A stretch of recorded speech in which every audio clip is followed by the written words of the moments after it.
back in goal. Okay. Good. And we're on. Camera? Camera 1. Hello, camera 1. Can you give me camera 2, please? And there's camera 2. Welcome to Thornybush Game Reserve. Thornybush Private Nature Reserve, actually. TPNR. My name is Mark. Brian is on camera. And we are heading out this afternoon for our PM safari. Beautiful Sunday afternoon. And Rob is in final control. Hope you're going to be with us for the next couple of hours. I hope we've sorted out the problems that we have had. Gremlins, they call it. Oh, I'm sure they are. In fact, they've left over from its previous incarnation. Even through the fixing and the spray painting and all of that, they have prevailed. They're the most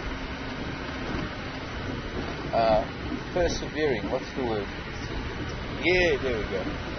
Resilient gremlins. What to do? This is Africa. So, what we're going to do here in Africa today? We're first going to have a look around this side of the river. We're south of the Thornybush River in Thornybush. We're going to... Is it my imagination that Land Rover really, really small? It looks like a golf cart. Was it a little quad thingy? One of those little John Deere or golf cart things. Okay, we're going to play chicken.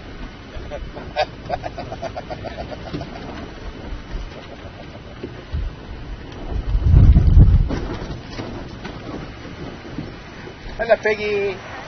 How are you? I'm fine, and you? What is that? A golf cart.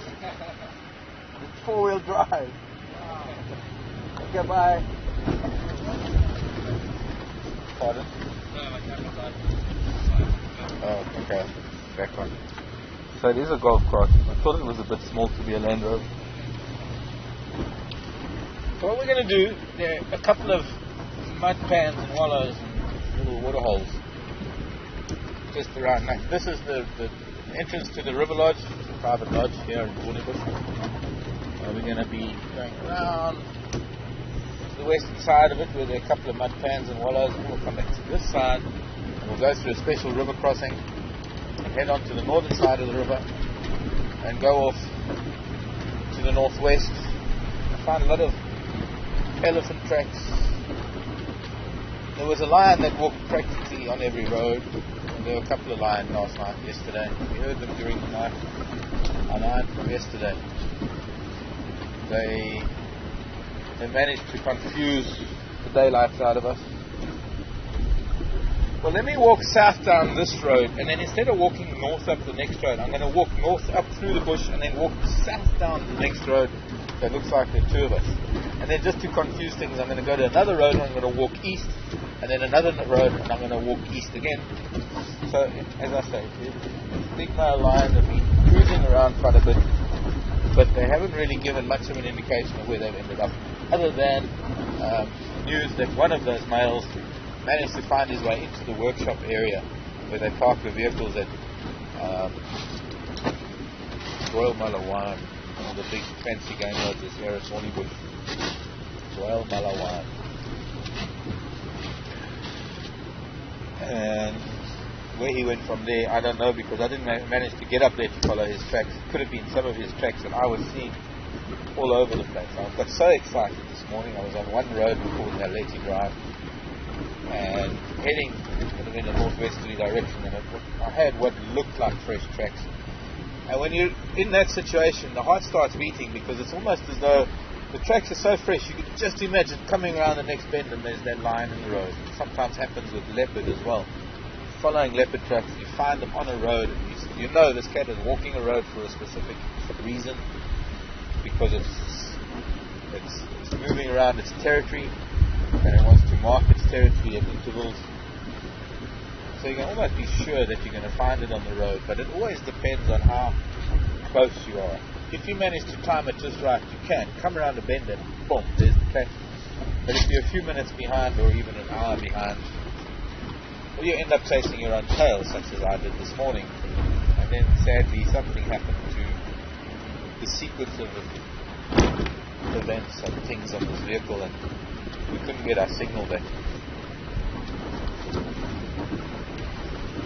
But not to worry, because I made sure that I didn't find anything special. I didn't want to make people jealous by saying, oh, well, when we were off signal we saw all these fantastic animals. We just saw a few more elephant tracks and a few more lion tracks and things. We didn't see anything very special. I've kept that for this afternoon. Of course, I don't want to preempt anything. I don't want to tempt fate or anything. I just feel that maybe we can have a good time. But we can have a good time no matter what we see. This is the law of the jungle, which is not the true jungle. There is actually no jungle in Africa, so I don't know where this whole Africa jungle story comes from. Because there isn't really a true jungle. But then I don't know what constitutes a jungle as opposed to a rainforest. Yeah. I guess maybe India's got jungle with tigers and no tigers in Africa. Somebody posted something the other day about a white tiger-lion combination in Kruger Park. Physically impossible because you'd have to have tigers. You'd have to hold a tiger and a lion, male of one, female of the other, in a cage and force them to reproduce. Not force them, but they would just have no choice but to do so. That's how you get ligers or lion tigers or tiger lions or whatever the things are that humans produce that are an anomaly in nature. Something that ordinarily wouldn't even occur in nature because nature has all these wonderful mechanisms to prevent such crossbreeding. Anyways, if you want to know about those preventative mechanisms that nature has in play, I'll enlighten you in another stage. But it's a Sunday afternoon, Sunday morning for some, Sunday evening for our friends in New Zealand and Australia. Hope we've got the likes of Shanae and Diane in New Zealand, and what about Tracy and Rob and cousin Nikki and the kids in Sydney and Rob in Perth, Tracy in Melbourne, some of our viewers, and well, wherever you are, let us know. Send us an email. Drive questions at wildearth.tv, or just to say hi, my name is, I live in such and such, let me know something, say hello to you. And it's not like a request, it's not like hello Mark, I'd like to see, or hello Mark, play us play Misty for me. But it is a lovely thing, a lovely medium to send an email, say hello, my name is so-and-so, this is where I live in this part of the world, and that you're watching. If you do have a question, tag the question onto the end of it, and I'll try and get back to you as soon as I can, within a short amount of time. Sometimes we have a lot of questions, we can't get to all of them. Sometimes you're all pretty quiet, and I wonder if we have any viewers at all. Of course, I know we do. Right, so here's some mud pads. This is the waterhole on our right, some little mud wallows on our left. So we're looking into the sun, it's a bit difficult. What we can do is take a peek.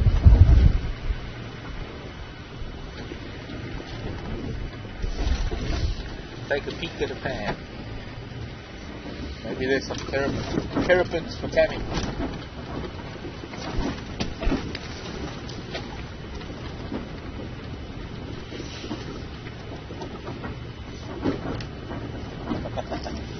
Thanks, bro. And there's this little damn pan.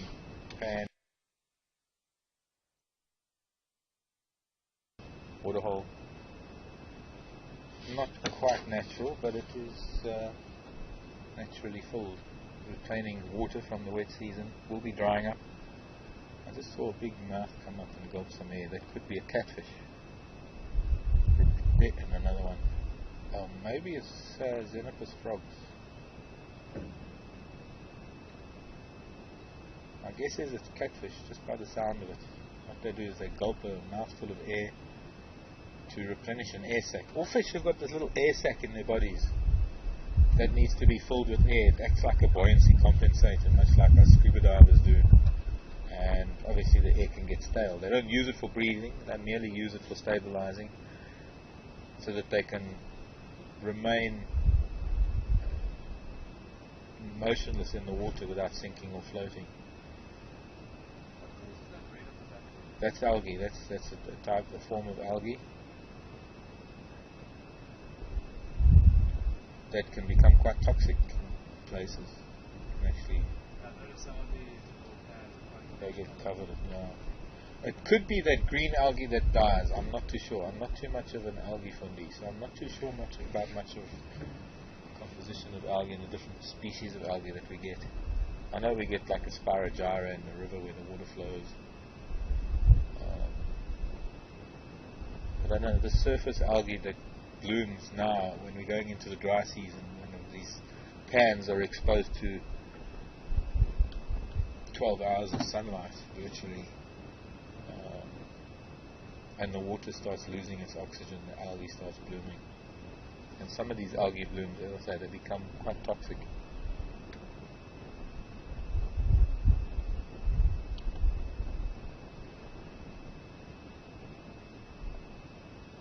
It would be extremely interesting. Get a pair of waders and a big net and just come in here and start looking at the life.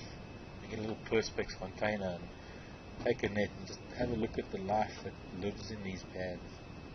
In fact, somebody asked a question a while ago and I didn't get to it, but I did notice it when I was paging through the questions, wanting to know if there are any freshwater crustaceans. And there's a very interesting freshwater crustacean that lives in this kind of a pan. It's called a fairy shrimp. Very interesting because they remain dormant as eggs in the mud when they all dry up, and they can remain dormant for a very, very long time. And then, of course, they emerge when the water fills up. But what's most interesting about them is that no males exist, that it's only females, and that they're able to produce virgin births, eggs, what we call parthenogenesis, parthenogenetic reproduction. Now I believe, I'm not too clued up on our history, but this has some sort of links to Greek mythology and the Parthenon, actually, because it was the palace of Athena, who also had a virgin birth, if I'm not mistaken. Achilles, maybe, was it? I don't know. As I say, my human history and mythology and stuff doesn't match up to my natural world knowledge. But they're not the only creatures that can produce parthenogenetically. In fact, there's some really strange. There's the largest creature to do so recently to be discovered is actually, I think, a stingray. Up until now, up until a few days ago, I thought one of the largest creatures to do so would have been a gecko. There's some wasps that can do that. And us males will be in peril. Our lives will not be worth a penny if it ever spreads to us humans.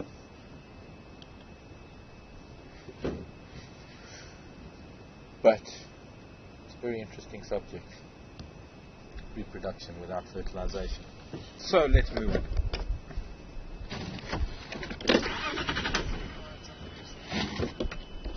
I'm not seeing any terrapin. Yeah, I'm sure there are. What is interesting about the life that lives in these... Oops. The life that lives in these little... Oops.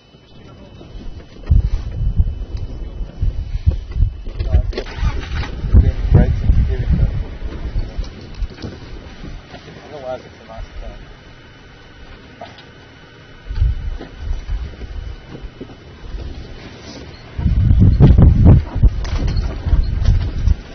should show you a fish quickly while I'm at it, and that's something that I would,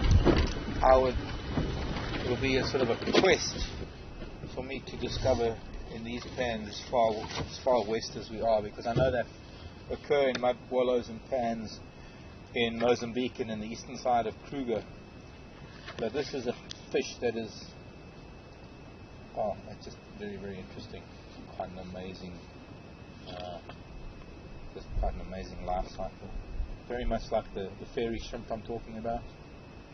Where am I? H-I-J-K-L-M-N-O-P.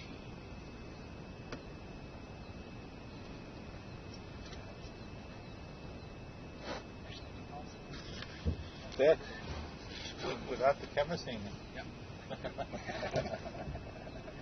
Only a pillow, only a pillow. Kafui. Oh, yeah, I just opened it up anyway. I opened it up in the right place. Just look at that. Now, why nature would produce something like this that only lives in little mud pans? I know you can see down here, we've got just around the region of Kruger and where the Limpopo, or rather the Olifants River is. That river that curls around there is the Limpopo River, it's the top of South Africa. And then up in Mozambique, that other is. But this little hand tells you how big they are, so they're just a little bit bigger than, or about the size of a finger. And they are the most exquisite fish. These ones, this is Kafui from Zambia, this is the one from the Caprivi, and then there's the turquoise. This is also one that possibly occurs here off of the Limpopo region. These killifish are really, really unique. This is another one, the Beira killifish from Mozambique. Maybe it doesn't occur here, but this is another one of the spotted killies that might occur. Killifish might, I see they also occur in India and going through to sort of the Far East in some ways.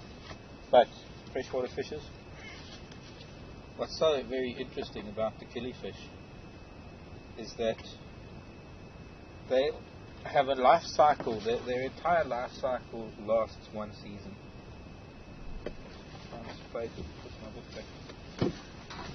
Because once the mud wallows dry up and die away, the water disappears. It becomes the end of the fish's life cycle, and they leave their eggs behind, and the eggs dry up and they get buried in the mud, and they have to wait until the next rains. But even more interesting, you can imagine these eggs in a little mud pan, and we get some rain and then the eggs hatch.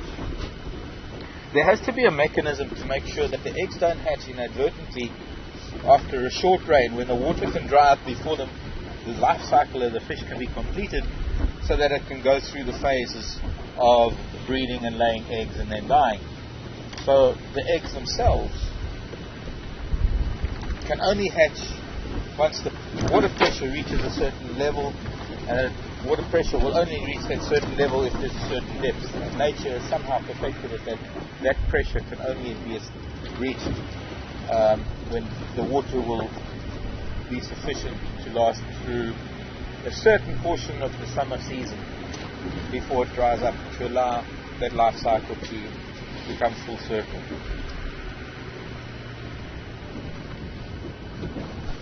It's kind of the same with the fairy shrimp. What is interesting, I know nature's just so interesting, so I use the word a lot.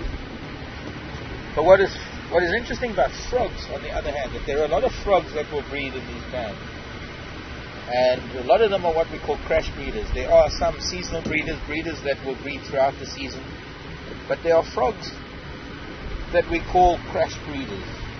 And the crash breeders are those frogs that they pick up hints out of the atmospheric pressure and climatic changes to say that there's a big storm coming and that there's heavy rain coming, and the males start with their calling, and they have a very, very short period in which they can breed. And hence the name crash breeders, because the rain falls and it leaves puddles, and they've got to find mates and lay eggs very, very quickly, but they don't have the same mechanism. So you could have some of these. And what's interesting there is that some of these frogs, when they tadpoles, if there's sufficient water, that's going to last a long time.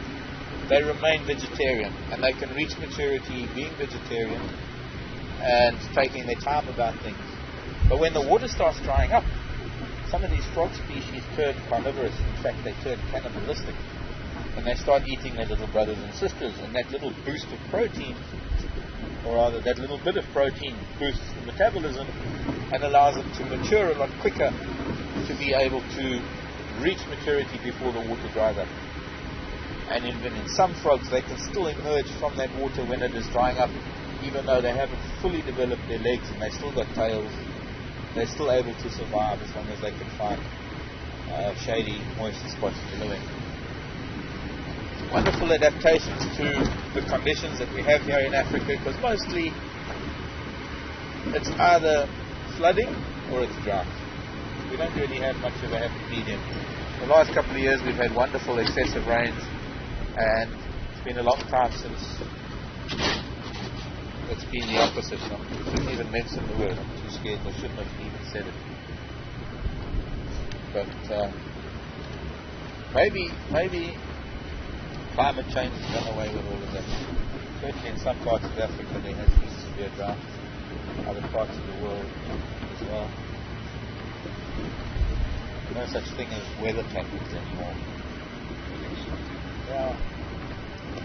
But then I suppose you just have to look at the biodiversity of life today to know that there never was a pattern. There never was a stay there. It's one of the only carnivorous grasshoppers that nature produces. Looks like it. Don't ask me how I find a green grasshopper in a green tree, but I do. Can you see it going through here? Let me get out and show you if it doesn't fly away. And it is one of the few carnivorous grasshoppers. Okay, I'll have to show you. I hope it doesn't fly away.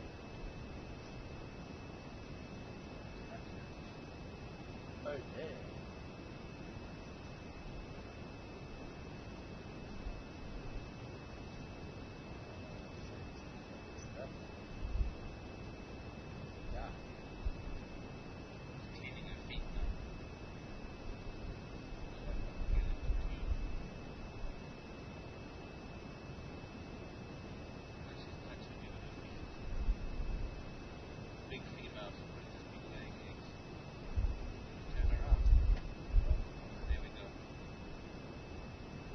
I want you to try and see these spines on her legs.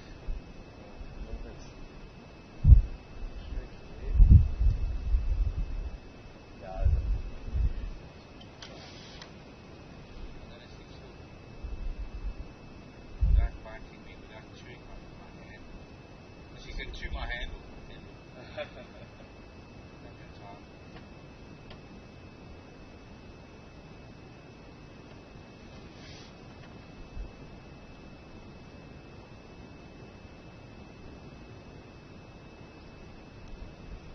Big ovipositor, that's how she lays her eggs, and she's cleaning for you. Oh, damn.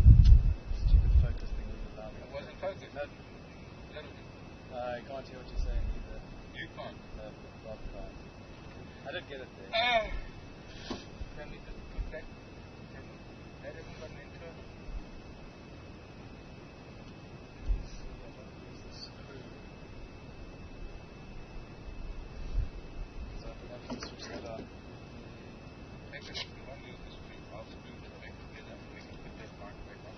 This microphone just fell off. I don't know if you can hear me now.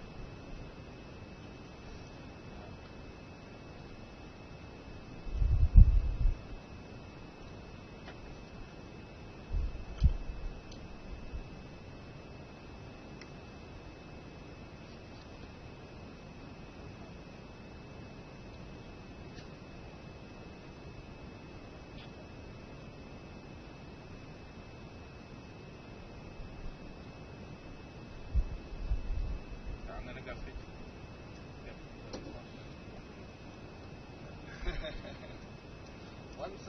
One sec. 1 minute. Can't you get me from that mic? No, she's far away, not really.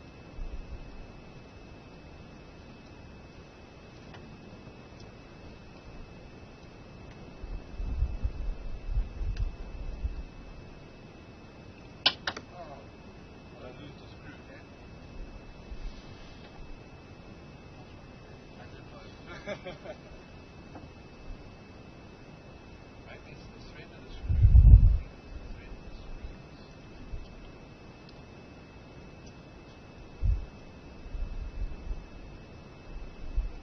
I think it's stripped.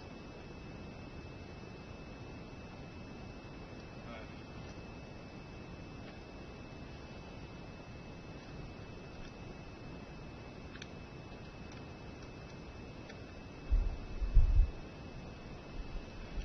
Amazing. Cool. I'm going to see if I can find the ring here.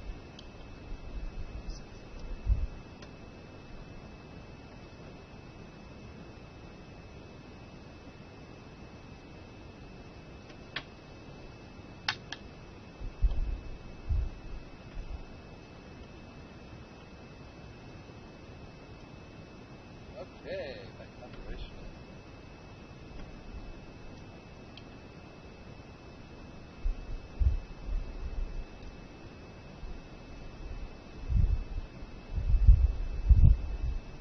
Luck.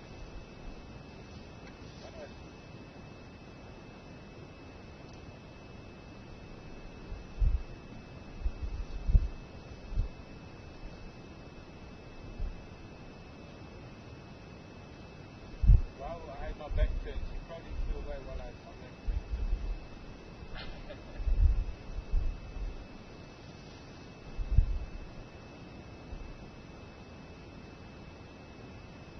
We're not going to find another one.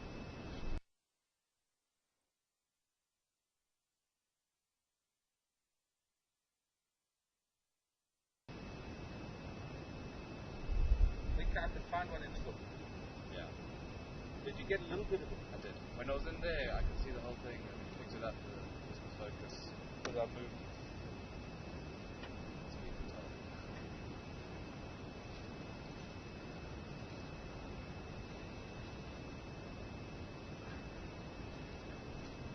There's an egg case of a spider. Show me. I'll show you. Oh, it's like paper. It's like paper.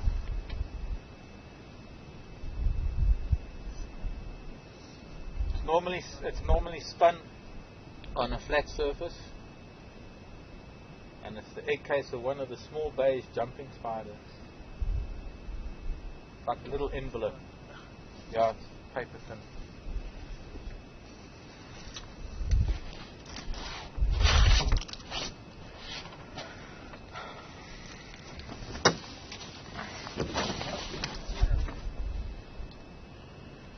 It's a remarkable creature. It stands out like a sore thumb. But not now, because now it's gone somewhere else. No, I lie. As I drove past, it flew, and I could see that, because it's got these very, very distinctive wings, very short, or rather very, very long, thin wings. They're very long, but they're very short broadly. Let me show you a picture. This is a remarkable creature. For a grasshopper, this is something else. Pardon?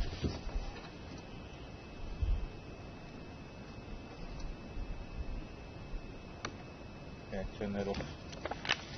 Now, this one was amazing because it wasn't just one of the plain green ones. It was one of those ones that sort of... Oh, I'm not going to find it. This is the butterfly book. Grasshoppers and butterflies. I don't even know if I've got one insect. Yes. Crickets. Family of crickets, katydids, grasshoppers, and it will be here in the front of the grasshoppers perhaps. No, we're getting back to crickets and katydids, I think. Yeah, crickets. There it is.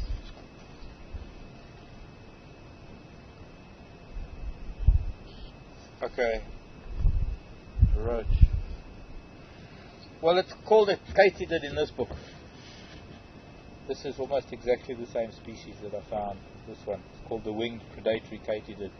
I know it as a predatory grasshopper, but that's semantics because katydids essentially are longhorn grasshoppers. But okay, so I was wrong. It's a katydid, not a grasshopper. But put it sideways. In fact, this is exactly the same insect because this is also a female with a huge ovipositor, there's another one eating a moth. And what they have is incredibly spiky front legs, almost like a praying mantis that they use to catch their prey. But very unusual in that it is predatory. Magic creature. I find them a lot at home. At night, they're predominantly nocturnal, funnily enough. And this time of the year, you drive around at night, they're drilling into the roads, because that's where they like to find little open patches of soil, and they'll drill that ovipositor, that egg-laying organ. They'll drill that into the soil about 2 inches deep to lay their eggs.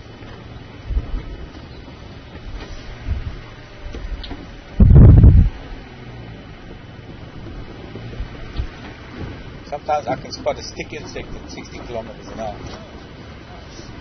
Yes. Nothing to brag about.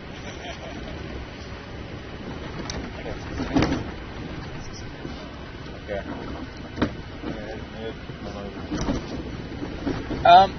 So, yes, you see we've got all sorts of little things that we can find still. Even though it's going into the dry season, still a few toys. It was a pity. She was actually cleaning her front legs on my hand. But I didn't want to restrain her. If an insect doesn't want to, or a spider doesn't want to sit on my hand, I'm not going to force it. I want to hold it. Beetles are different. Beetle you can sort of hold a beetle because you're not squashing, but still beetles are much easier to hold on the hand.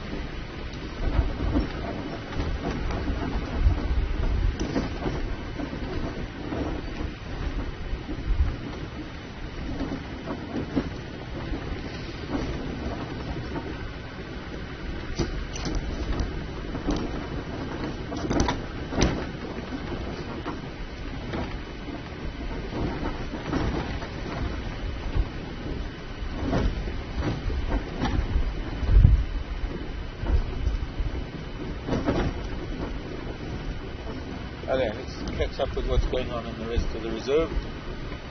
Let's listen to the other radio for a little while. What's that? Attacked by sticks. I know, they just jumped up and smacked the door.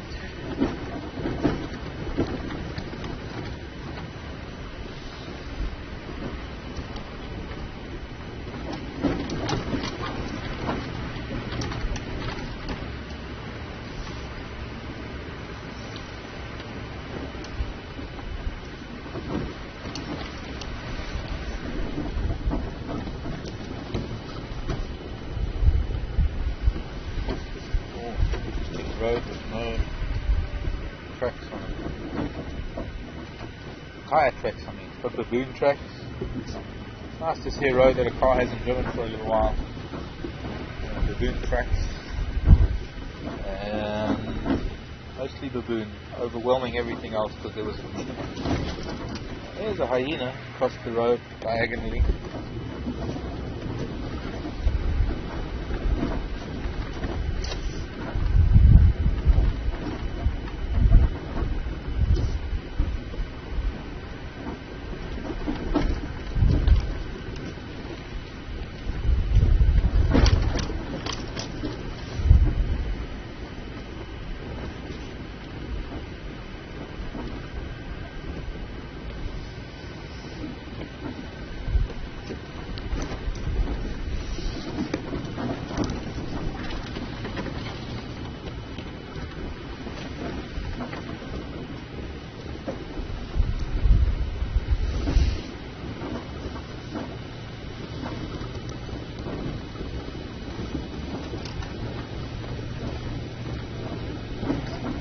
It never ceases to amaze me how, no matter how often we do this crossing, you can never see our tire tracks. Our tire tracks are wiped out by animal activity. There have been so many animals moving in and out here that they've obliterated our tire tracks. Well, I haven't been here for about 2 days. I wasn't here yesterday.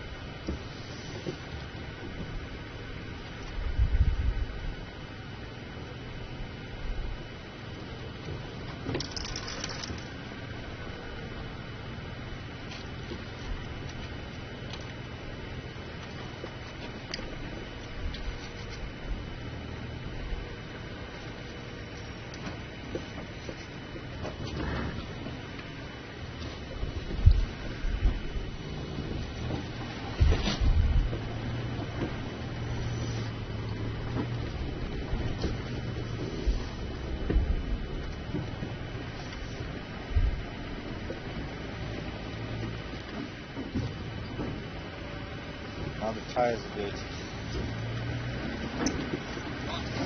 Can't have that.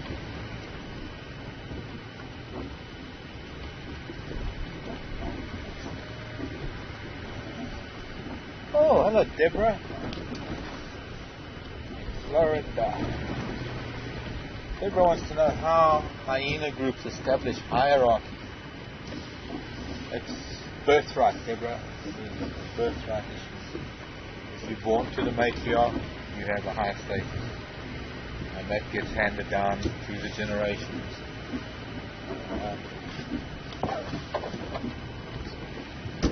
Trying to avoid as many of the branches as we can. But the alpha female's cub, surviving cub, becomes the alpha female. Okay. Good work. Yeah, I found one black clover farm. Yes. I put it there somewhere. Or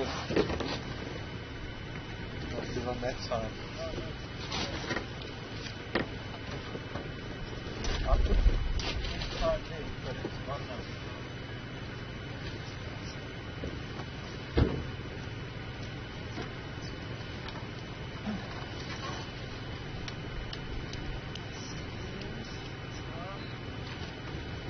So I'm just going to go forward to the shade.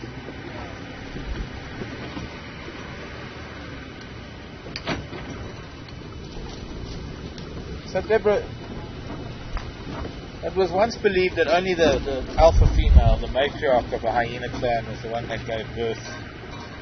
But we have shown, we have been live with hyena clans that have more than one female with cubs. And it is invariable. It is always the firstborn of the alpha female who will become the alpha female when she moves on. Always, mostly always. Always exceptions to the rule too.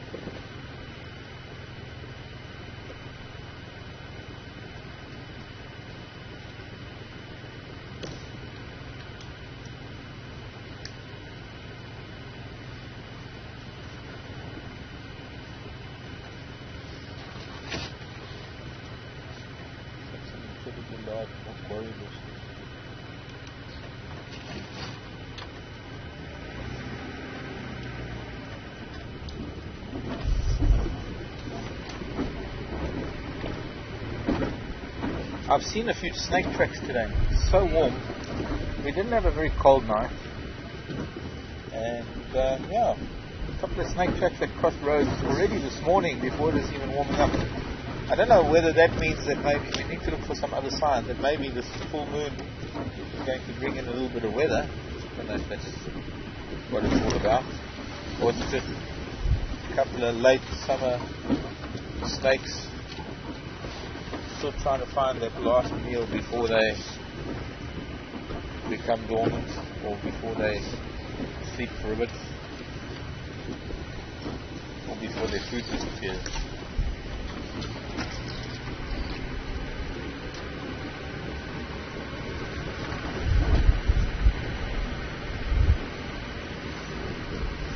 But it's so hard to find snakes. We almost never see them unless we find a bird or something shouting at the snake, or unless an eagle's carrying it in its talon. Elephant tracks here.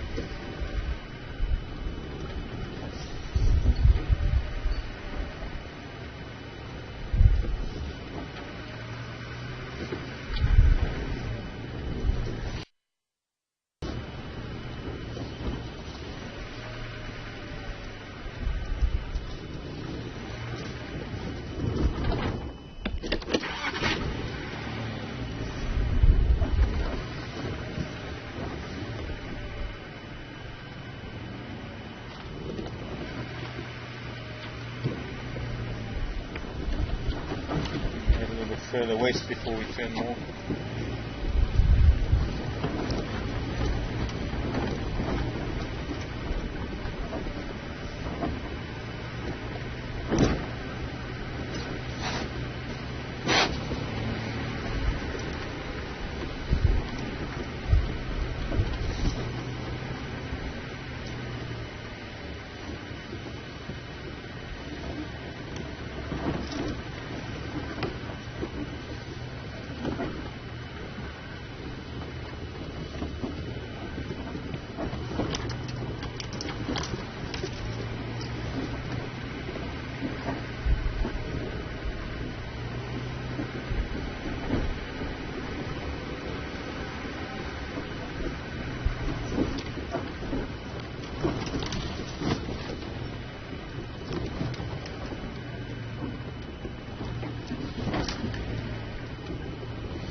to have been quite a bit of giraffe activity here.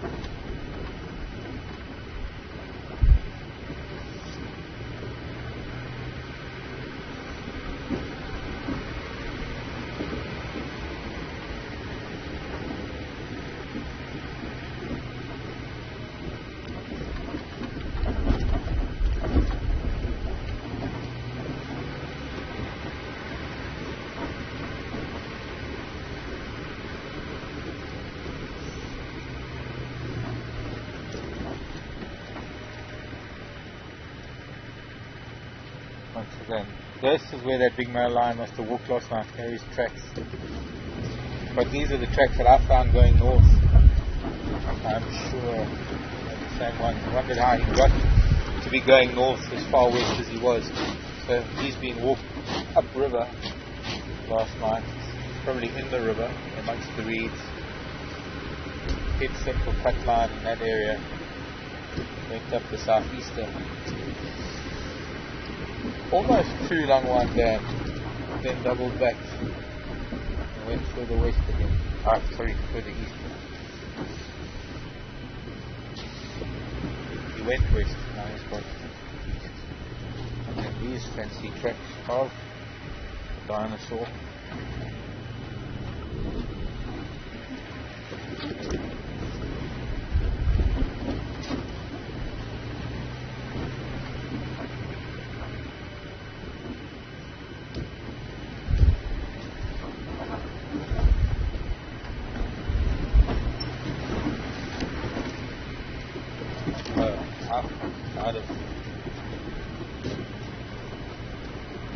No wonder the radio's been quiet.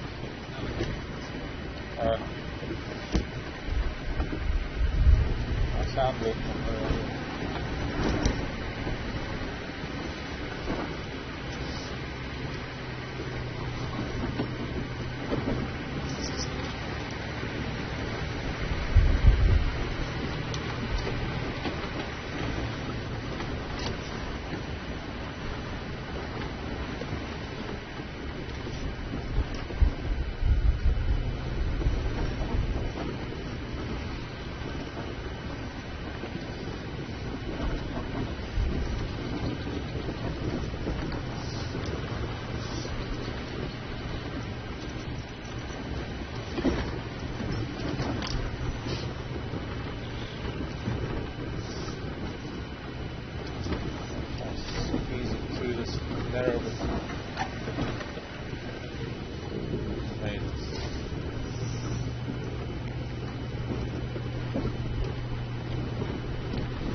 Okay, usual for a Sunday.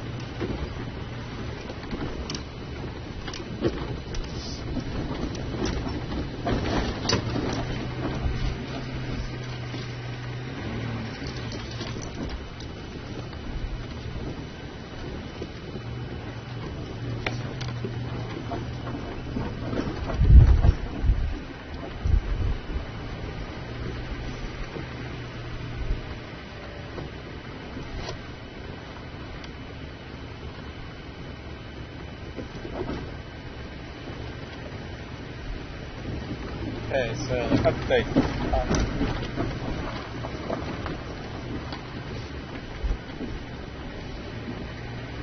Only thing that they found this afternoon so far is a group of Duggaboy buffalo.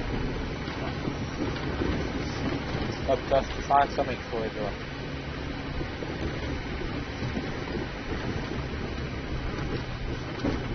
Well, there's nothing in mind. We're just going to see what we can find as far as tracks are concerned, and then maybe follow up on some tracks.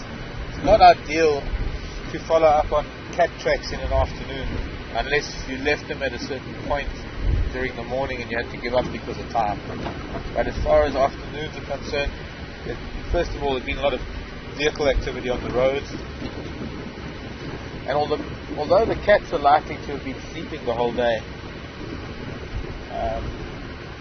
there's just far too much activity going on top of their tracks to maintain a momentum tracking that will eventually lead you to them. Cats are always best tracked in the morning. but it's not impossible. No vehicles have been here, so if we find anything on this road,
I don't know.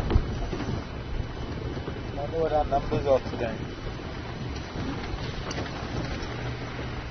Sometimes we get so many questions that some have to lose some, or rather not broadcast them, not put them through. I suppose we have to see an animal for questions to come through.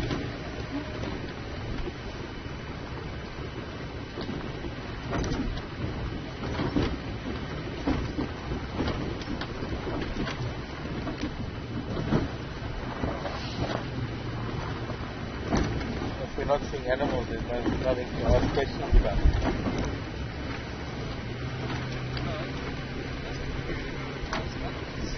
I'm trying.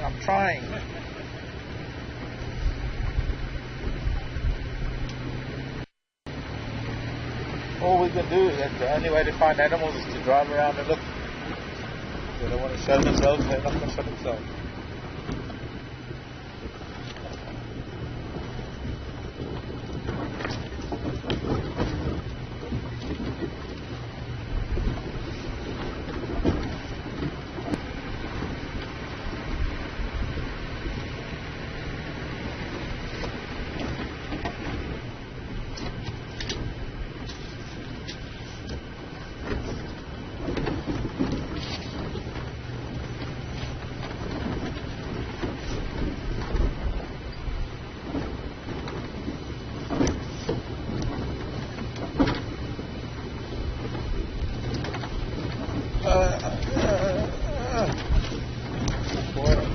Boy.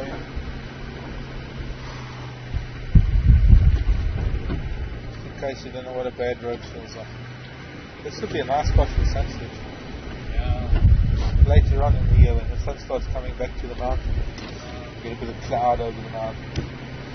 Paint the sky with different colours. Without cloud in the sky, you just get this reddish orange sunset just without all the glowing and the fan. So the excitement without the fan. Not by no means boring. That's the atmosphere. The red on account of I filter through it all.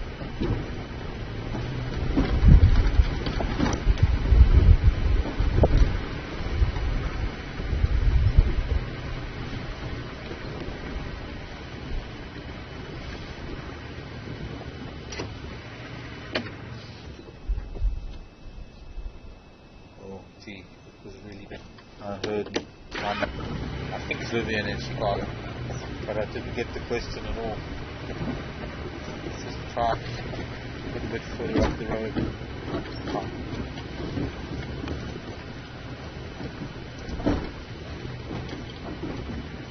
Do small snakes feed on compared to adult snakes?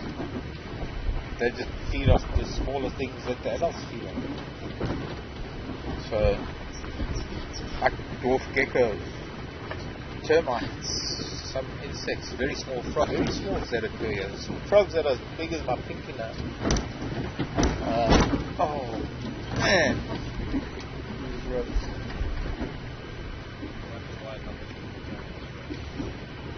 What do you mean not many? We're the only ones that even drive this road. I don't think that everything is under the sign. So we have no choice. These are the roads we have, and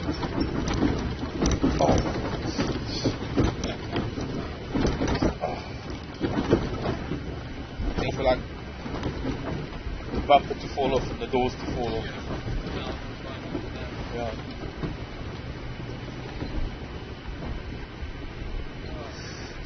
Well, they just feed on really small range of creatures that live here, that are everything from minuscule to lift size.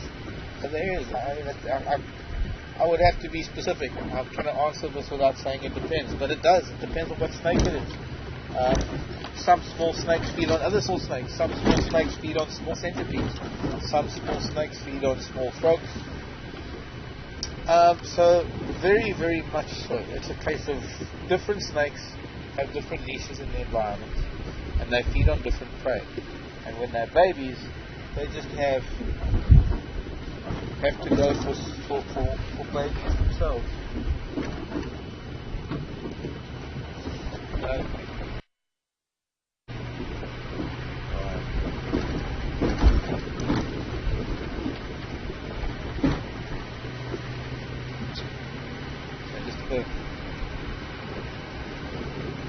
Bit of lipstick, green lipstick, to match the bush.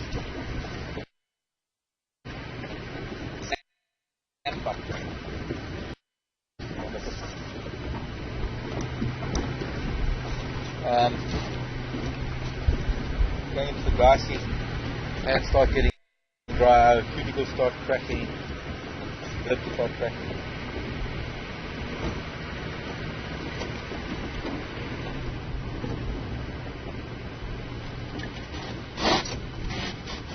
I might get a little bit of a signal scratch here.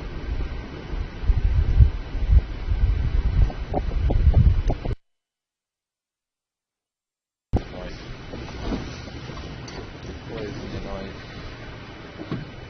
So that way. Ha! Nothing fresh. Exactly. Filthy. They look like we're going to find lumber there.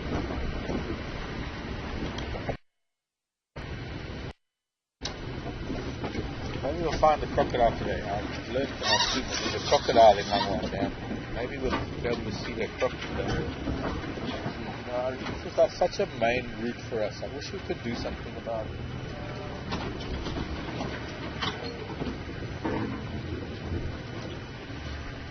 Didn't we try already? Yeah, we tried. No, we didn't try this one. No, we didn't. Are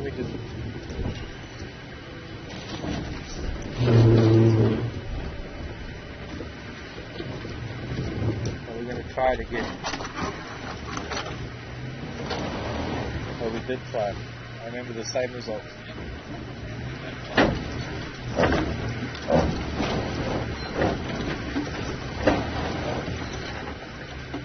There's a car doing it now.